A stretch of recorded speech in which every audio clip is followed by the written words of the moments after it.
पोथी पढ़ पढ़ जगमुआ, पंडित भया न कोय। ढाई आखर प्रेम का, पढ़े सो पंडित होए। प्यारे बच्चों, मैं हिंदी की कक्षा में सिंह सीमा आपका स्वागत करती हूँ। उपविषय काव्य, प्रकरण शब्द, रचयिता कबीरदास जी। हमने पिछली वीडियो में कबीरदास जी के बारे में पढ़ा था, समझा था, जाना था। अभी शब्द का प्रकरण बच्चों बाकी है। आज हम उसके बारे में चर्चा करेंगे। तो हम इनका परिचय देखते हैं कबीरदास जी का थोड़ा सा। कवि का परिचय। जन्म 1398 लगभग। जन्मभूमि लहरतारा काशी, विद्वानों की नगरी काशी, माया की नगरी काशी जिसको बोला जाता है बच्चों। मृत्यु सन 1518 लगभग। पालक मतलब माता पिता नीरू और नीमा। मुख्य रचनाएं साखी, शबद और रेमने। और आज भी हम जो चर्चा करेंगे वो शबद के बारे में करेंगे। कवि निर्गुण धारा ज्ञानाश्रय शाखा के कवि माने जाते हैं। और पिछली वीडियो में जैसा मैंने इनके परिचय बताया था कि इन्होंने समाज के लिए, समाज को सुधारने के लिए अपना सर्वस्व जीवन न्यौछावर कर दिया इस समाज को सुधारने के लिए। अब हम बच्चों आपको शबद के बारे में यहाँ पर देखते हैं कि शबद में हमारा क्या बताया गया है। शबद में बच्चों, शबद के बारे में हम यहाँ पर देखेंगे कि कबीरदास जी ने कितना अच्छा मार्मिक वर्णन किया है। चलिए हम अविलंब न करते हुए पाठ की तरफ ध्यान दें बच्चों। मोको कहाँ ढूंढे बंदे, मैं तो तेरे पास में। ना मैं देवल ना मैं मस्जिद, ना काबे कैलाश में। काबे यानी मुस्लिम का तीर्थ स्थान होता है बच्चों, उसको बताया गया है काव्य यहाँ पर। ना तो कौने क्रिया कर्म में, नहीं योग वैराग में। खोजी हो तो तुरते मिली हों, पल भर की तलाश में। कहे कबीर सुनो भाई साधो, सब श्वासों की सांस में। बच्चों, मैंने सामान्य विधान से पढ़ा। अब हम आपके सामने छंद विधान से थोड़ा सा पढ़ते हैं और इसको देखते हैं। क्योंकि बच्चों, काव्य को तब तक उसका अर्थ हमें समझ में नहीं आता है जब तक हम काव्य को बार बार पढ़ते नहीं हैं। तो छंद विधान में हम बच्चों चलते हैं। देखिए, मोको कहाँ ढूंढे बंदे, मैं तो तेरे पास में। ना मैं देवल ना मैं मस्जिद, ना काबे कैलाश में। ना तो कौने क्रिया कर्म में, नहीं योग वैराग में।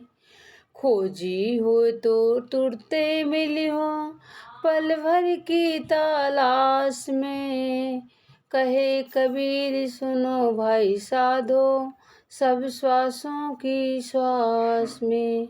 देखिए बच्चों, कबीरदास जी ने कितना अच्छा यहाँ पर ईश्वर का निरूपण किया है कि ईश्वर मनुष्य से कह रहा है कि मनुष्य, मैं तो तुम्हारे पास में हूँ, क्यों तुम दर दर मुझे खोजने के लिए भटक रहे हो।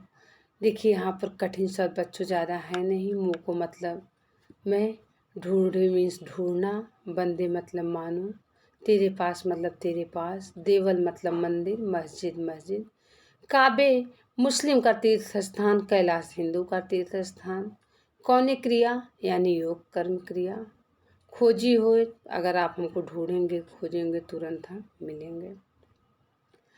श्वासों की श्वास, श्वासों की श्वास को बच्चों बताया गया है यहाँ पर कि एक जो व्यक्ति सांस लेता है उसको बताया गया है। और दूसरे का अर्थ है सांस। पहले श्वास का अर्थ है प्राणी और दूसरे का अर्थ है श्वास। और यहाँ पर एमक अलंकार का प्रयोग भी हुआ है बच्चों। अब देखते हैं अर्थ की तरफ, इसके ध्यान देते हैं। संदर्भ और प्रसंग पहले जैसा ही है कि प्रस्तुत पंक्ति हमारी पाठ्य पुस्तक क्षितिज भाग 2 से संग्रहित है। इसकी रचनाकार महान कवि कबीरदास जी हैं। प्रसंग, इसमें ईश्वर मनुष्य को बता रहा है कि हमें आप दर दर मत ढूंढिए, हम आपके पास में हैं। और अब इसके हम अविलंब न करते हुए अर्थ की तरफ ध्यान दे बच्चों। मोको कहाँ ढूंढे बंदे, मैं तो तेरे पास में। ईश्वर कह रहा है, हे मानो, हे मनुष्य, मुझे तुम कहाँ ढूंढ रहे हो? क्यों मुझे ढूंढने के लिए तुम दर दर भटक रहे हो, परेशान हो? मैं तो तुम्हारे पास में हूँ। ना मैं देवल, ना मैं मस्जिद, ना काबे कैलाश में, न तो मैं किसी मंदिर में हूँ, न तो मैं किसी मस्जिद में हूँ, न तो मैं किसी मुस्लिमों के तीर्थ स्थान काबे कौबा में हूँ, और न तो मैं किसी हिंदुओं के तीर्थ स्थान कैलाश में हूँ, और ना तो कौने क्रिया कर्म में, नहीं योग वैराग में, न तो मैं जो सांसारिक क्रियाएं होती हैं उसमें हूँ, और नहीं तो मैं सन्यासी, न तो योग वैरागी रूप में हूँ। और खोजी हो तो तुरते मिलियो पल भर की तलाश में। हे मानो, यदि तुम मुझको अच्छे से खोजोगे, जो अज्ञान का अंधकार को दूर करके खोजोगे, तो मैं तुमको पल भर में मिल जाऊंगा। मैं तो तुम्हारे पास में ही विद्वान हूँ। कहें कबीर सुनो भाई साधो, सब श्वासों की सांस में। कबीरदास जी कहते हैं कि ईश्वर कह रहे हैं, हे सज्जनों, हे सज्जन भाइयों सुनो, मैं सभी प्राणियों के सांस में विराजमान हूँ। मुझको खोज कर तो देखे, मैं उनके दिल में विराजमान हूँ। मुझको ढूंढ कर तो देखे। देखिए बच्चों, कितना अच्छा यहाँ पर वर्णन है। थोड़ा हम काव्य सौंदर्य की तरफ चलते हैं कि यह पद सधुकड़ी भाषा में लिखा गया है और शांत तथा भक्ति रस का प्रयोग किया गया है बच्चों। अनुप्रास तथा यमक अलंकार का प्रयोग किया है। सब श्वासों की श्वास में, यहाँ पर श्वास शब्द 2 बार आया है, और एक का अर्थ है प्राणी और एक का अर्थ जो हम सांस लेते हैं, इसलिए बच्चों यहाँ पर यमक अलंकार है।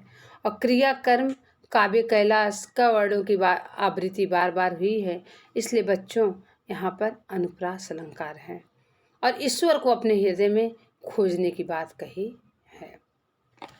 अब हम दूसरी की तरफ चलते हैं कि दूसरा हमारा देखिए बच्चों कितना अच्छा है। शब्द में, संतो भाई आए ज्ञान की आधी रे, भ्रम की टाटी सबे उड़ाने, माया रहे न बाधे। हित चित के दो थून गिराने, मोह बलिंडा टूटा, तृष्णा छान पर धरी, ऊपरी कुबुद्धि का भांडा फूटा। देखिए बच्चों, कितना अच्छा कबीरदास जी ने यहाँ पर लिखा है। जोग जुगित का संतो बाधी, निरुच चुए न पाड़ी, कूड़ कपट का निक्सा, हर की गत जब जाड़ी। आधी पीछे जो जल बूठा, प्रेम हरी जब भीनी, कहे कबीर भान के प्रगटे, उदित भय तम खीनी। देखिए बच्चों, यहाँ पर कुछ कठिन शब्द दिए हैं, हम आपको बताते हैं।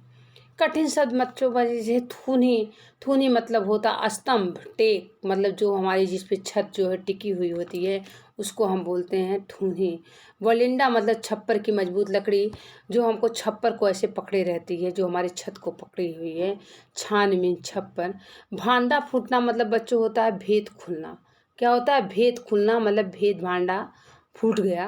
और निरुच मीन्स थोड़ा, चूहे मीन्स चूता है, रिश्ता है जो पानी रिश्ता था, बूठा मीन्स वर्षा, खीना मीन्स छीड़ हुआ। अब यहाँ पर बच्चों हम चलते हैं, देखते हैं कि कबीरदास जी ने क्या कहा है। इस पद में कबीरदास जी ने मनुष्य को जीवन को एक झोपड़ी की तरह दिखाया है और कहा है मनुष्य का जो जीवन है वो कैसा है बच्चों, एक झोपड़ी की तरह है। जैसे आंधी आती है झोपड़ी बिखर जाती है, उसी प्रकार से मनुष्य का जीवन है। देखिए बच्चों, यहाँ पर हम इसका अर्थ की तरफ चलते हैं। प्रसंग और संदर्भ वही है। संतो भाई आई ज्ञान की आधी रे। कबीरदास जी कहते हैं जब ज्ञान की आधी आती है तो भ्रम की जो टाटी होती है क्या होती है? टूट जाती है। संतो भाई आई ज्ञान की आधी रे। कबीरदास जी कहते हैं कि ज्ञान की आधी जब आती है तो भ्रम की टाटी सबे उड़ानी, माया रहे न बाधी। कि जो भ्रम की टाटी है वो टूट जाती है और माया ने जो अपनी रस्सियों से बांध रखा था भ्रम की टाटी को, और वो माया की रस्सियाँ भी क्या होती हैं बच्चों? टूट जाती हैं। माया की रस्सियाँ क्या हो जाती हैं? टूट जाती हैं। हित चित के दो थून गिरानी, मोह बलिंडा टूटा। कबीरदास जी कहते हैं कि हमारे स्वार्थी हृदय के जो 2 खंभे थे, लालच और स्वार्थ, लालच और स्वार्थ, जो हमारे स्वार्थी हृदय के जो 2 खंभे थे, वो मोह रूपी बलिंदा क्या होता है बच्चों? टूट गया। जिसकी वजह से छत जो थी टिकी हुई थी, छत जो छप्पर था जिसकी वजह से टिका हुआ था, वह हमारा दोनों बलिंदा क्या हो गया? टूट गया। तृष्णा छान पर घर ऊपरी कुबुद्धि का भांडा टूटा और मनुष्य जीवन रूपी तृष्णा के ऊपर जो छत पड़ी थी, मनुष्य के ऊपर जो तृष्णा रूपी लालच रूपी जो छत पड़ी थी वह भी क्या हो गया बच्चों, गिर गया। क्या हो गया, गिर गया। कुबुद्धि का भांडा टूटा और ज्ञान की आंधी से जो अज्ञान का भांडा जो था वो बच्चों फूट गया। जब कुबुद्धि का भांडा फूट गया, जब ज्ञान की आंधी आई, जो कुबुद्धि था, अज्ञानता था, सब नष्ट हो गया। जोग जुगुत के संतो बाधी निरुत चूए न पाड़ी। जोग जुगुत मतलब बच्चों क्या होता है कि जो उन्होंने अपने उपायों से घर की छत को बांध दिया, फिर क्या किया, उन्हें अपने उपायों से घर की छत को बांध दिया, जिससे जरा सा भी पानी जो था नहीं रिसता था। निरुच चूए न पाड़ी, कूड़ कपट काया का निक्सा हर की गत जब जाने। अब उसमें मोह माया कोई बुराई प्रवेश नहीं कर सकते है। ज्ञान की आंधी के आने की वजह से जो कूड़ा कपट था, ज्ञान की आंधी आने से जब हमने प्रभु की गति को जाने, तो जो हमारे अंदर बच्चों कूड़ा था, कपट था, छल था, जो सब भरा हुआ था, सब निकल गया जब मैंने हरि के गति को, भगवान की गति को जाना। जब मैंने हरि गति को जाना। आधी पीछे जो जल बूढ़ा प्रेम हरि जन भीनी। ज्ञान की आधी जब आई बच्चों, तो उसके बाद भगवान रूपी बारिश हुई। भगवान रूपी क्या हुए, प्रेम की बारिश हुई और उसमें सभी लोग क्या हुए, भीग गए। ज्ञान की जब आंधी आई तो उसके बाद भगवान रूपी प्रेम की बारिश हुई और उसमें सभी संत जन जो लोग थे भीग गए। कहें कबीर भान के प्रगटे उदित भया तमखीना। भान मतलब यहाँ बच्चों सूरज को बताया गया, सूर्य को बताया गया। कबीरदास जी कहते हैं जब सूर्य निकलता है तो सभी जगह क्या होता है, ज्ञान का प्रकाश फैल जाता है और अज्ञान जो होता है बच्चों हमारा क्या हो जाता है, नष्ट हो जाता है। अब यहाँ पर हम इसके काव्य सौंदर्य के बारे में चलते हैं बच्चों, देखते हैं कि यह पद सधुक्कड़ी भाषा में लिखा गया है और शांत तथा भक्ति रस का प्रयोग किया गया है। यहाँ पर अनुप्रास तथा रूपक अलंकार का प्रयोग हुआ है। अनुप्रास तथा रूपक अलंकार का यहाँ पर बच्चों प्रयोग हुआ है। मोह बलिंदा, ज्ञान की टाटी, भ्रम की टाटी, इन सब में रूपक अलंकार का प्रयोग किया गया है। ज्ञान की आंधी से सभी दुर्गढ़ दूर हो जाते हैं, अज्ञान का अंधकार मिट जाता है और ज्ञान का उजाला फैल जाता है। कूट कपट जोग जुगुत में अनुप्रास अलंकार है। में कौन सा अलंकार है बच्चों, अनुप्रास अलंकार है। और हम आपको ले चले यहाँ पर, मोको कहाँ ढूंढे बंदे मैं तो तेरे पास में, ना मैं देवल ना मैं मस्जिद ना काबे कैलाश में। ना तो कौने क्रिया कर्म में नहीं योग वैराग में, खोजी हो तो तुरते मिले हो पल भर की तलाश में। यहाँ कुछ रेखांकित शब्द हैं बच्चों, इसकी आपको व्याख्या करनी है। लास्ट में हम अंत में क्वेश्चन दे रहे हैं, प्रश्न अभ्यास। शबद पद के रचनाकार कौन है, आपको पता है बच्चों, कबीरदास जी हैं। रेखांकित पदों की व्याख्या कीजिए। जो मैंने स्लाइड आपको दिखाई रेखांकित पद हैं, यहाँ संरचना संदर्भ व्याख्या करना है। ईश्वर कहाँ रहता है आपको बताना है बच्चों। ज्ञान की आंधी आने पर क्या टूट जाता है और श्वासों की श्वास में बच्चों कौन सा अलंकार है। संप्राप्ति, हमने क्या सीखा क्या पाया। हमने जो कबीरदास जी की शब्द रचनाएं पढ़ी उससे हमने क्या सीखा, क्या देखा, क्या जाना, क्या पाया। बच्चों हमने बहुत कुछ सीखा, बहुत कुछ जाना और बहुत कुछ पाया। हमने ईश्वर को साक्षात दर्शन किए कि हमारी जो अज्ञानता दूर हो जाएगा तो साक्षात दर्शन हमको ईश्वर के प्राप्त होंगे। और यहीं पर मैं वीडियो का अंत करती हूँ। अगला वीडियो आपका अगले टर्न पे रहेगा बच्चों। जय हिंद।